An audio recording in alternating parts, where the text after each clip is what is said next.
Dear students, we are going to discuss about arrangement of electrons in octahedral complexes according to CFT, crystal field theory. So in the previous videos, I have taught you about the crystal field splitting of the central metal atom or ion on the approach of ligand into two set of orbitals. One is T2G set, which is of lower energy. Other one is EG set, which is of high energy.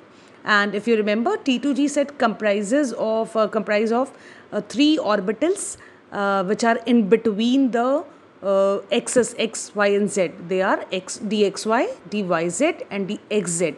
And EG is comprised of two orbitals which are lobes of which are along the axis, because ligands approach the central metal atom or ion in the octahedral complexes along the axis.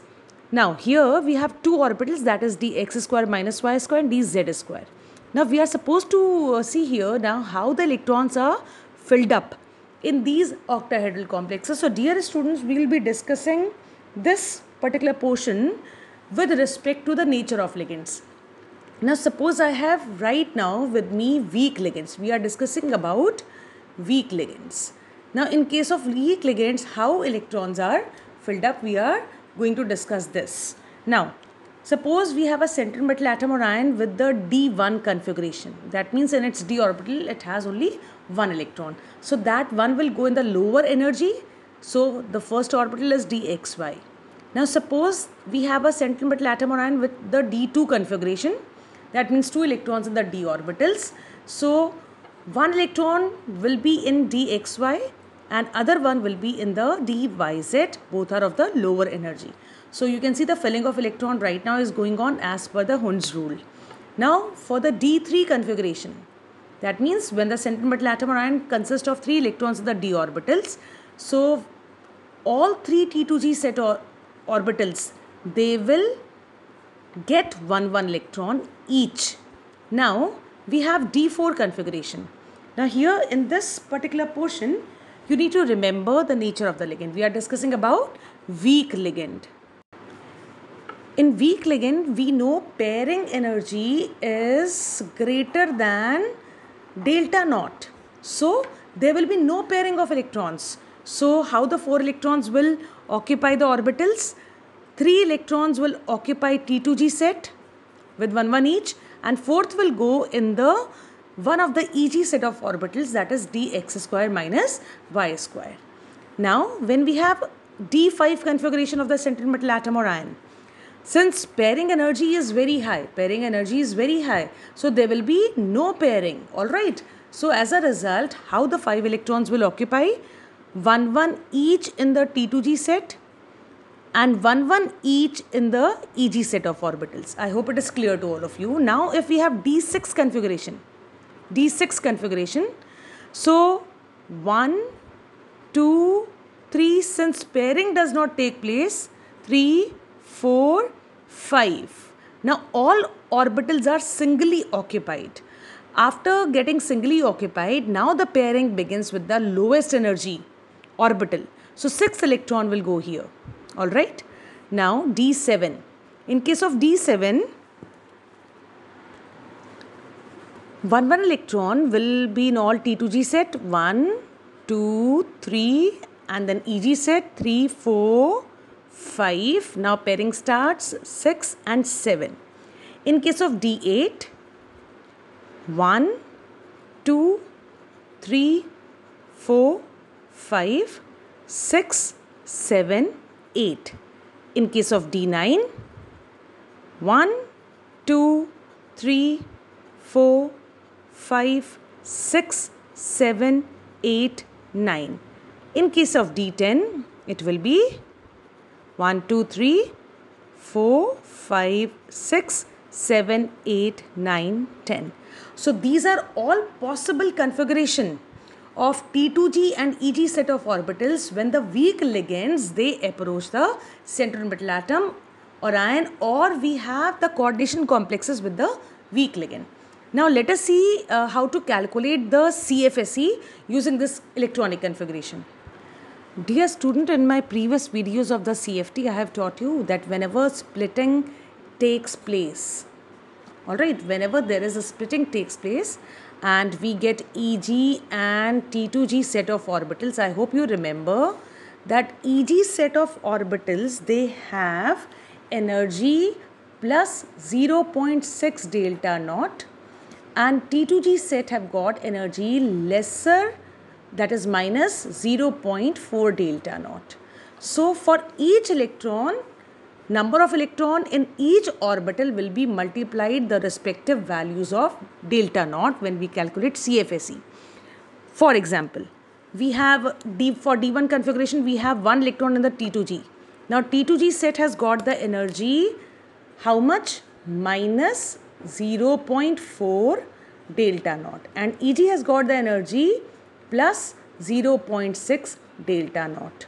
Alright, so here for the D1 configuration, the one electron is in T2G set. So its CFSE will be 1 multiplied by 0.4 is equals to, this 0.4 is with the minus sign. Alright, this you remember. So its energy will be equals to minus 0.4 delta naught. So for D2 configuration, this will be equals to 0.4 minus 0.4, so minus 0.8 delta naught.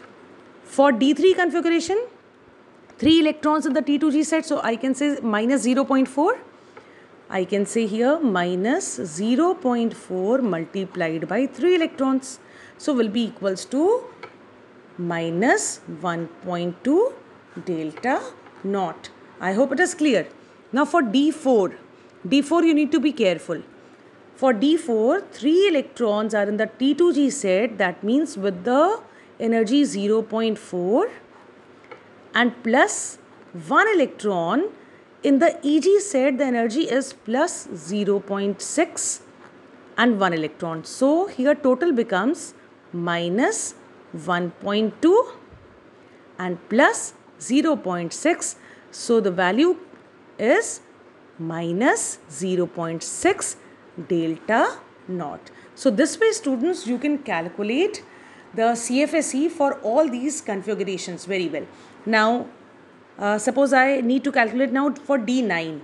D9 we have 3 electrons, not 3, we have 1, 2, 3, 4, 5, 6. 6 electrons in the T2G set, which has the energy minus 0.4 delta naught. Plus we have 1, 2, 3 electrons in the EG set. So 3 electrons in the energy orbital of the energy plus 0.6. So if we calculate, so we get here minus 6 4s are 24, 2.4 delta naught plus 3 6 are 18, 1.8 delta naught. So value comes minus 6 delta naught. So dear students, this is a trick to calculate CFSE in case of octahedral complexes which are with the weak ligands. Now we'll discuss about the strong ligands as well.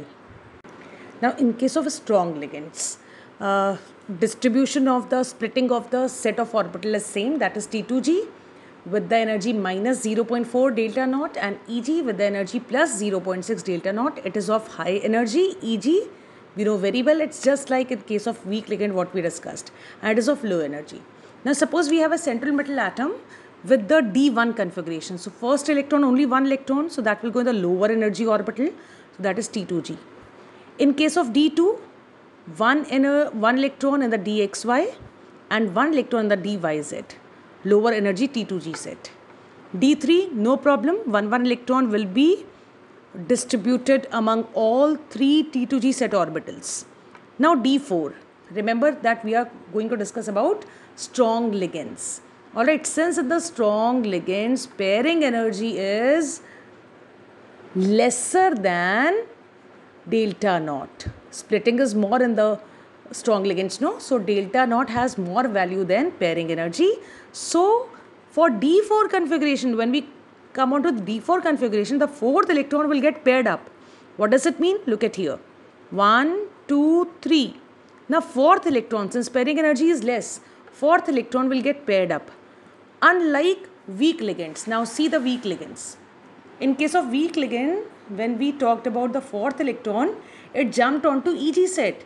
Why? Because here pairing energy is greater than delta naught. Alright, this is a simple trick. This is a very simple trick to keep in the mind.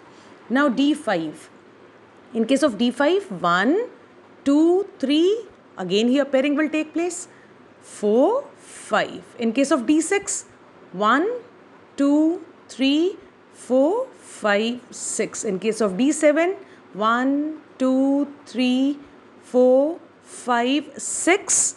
And now lower set is filled up, completely filled up of the electron. Now the seventh electron will go on to the higher energy Eg set. Alright, since pairing is completed here.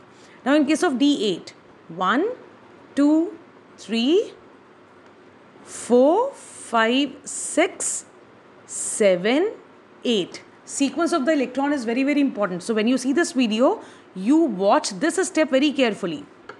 In case of D9, 1, 2, 3, 4, fourth is here, 1, 2, 3, 4, 5, 6, now 7, 8 and 9. Clear? Now for D10, watch carefully. 1, 2, 3, 4, 5, 6, 7, 8, 9, 10. Alright, so this is the way of filling of electron in octahedral complexes in case of a strong ligand. Now let us see how to calculate CFSE. So we are going to calculate CFSE. Here calculation is just like in case of weak ligands what we discussed right now. Alright. Now number of electrons multiplied with the energy of each set.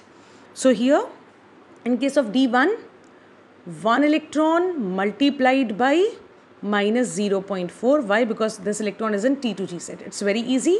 Minus 0.4 delta naught. So till here it will be very easy for you to calculate. Okay. Now in case of D4. Now see here in case of D4, dear students, in case of D4 you have all 4 electron in T2G set. So we have 4 electrons multiplied by minus 0.4. So equals to minus 1.6 delta naught. So this will be easy for you and this will be easy for you. Now in case of D7, dear students, look at the D7 carefully. We have 1, 2, 3, 4, 5, 6 electrons in the T2G set. So 0.4 delta naught. Alright, see here 6 electrons. Plus we have 1 electron in the Eg set. So multiplied by plus 0.6. So when you calculate, see what value you are going to get here. I am showing the calculation here. 6 4s are 24 minus 2.4. 1 multiplied by 0.6, so plus 0.6. It will be minus 1.8 delta naught. So it is equals to minus 1.8 delta naught. So this is a simple trick to calculate CFSE. I hope it is clear to all of you, dear students. You can practice it to understand the concept properly.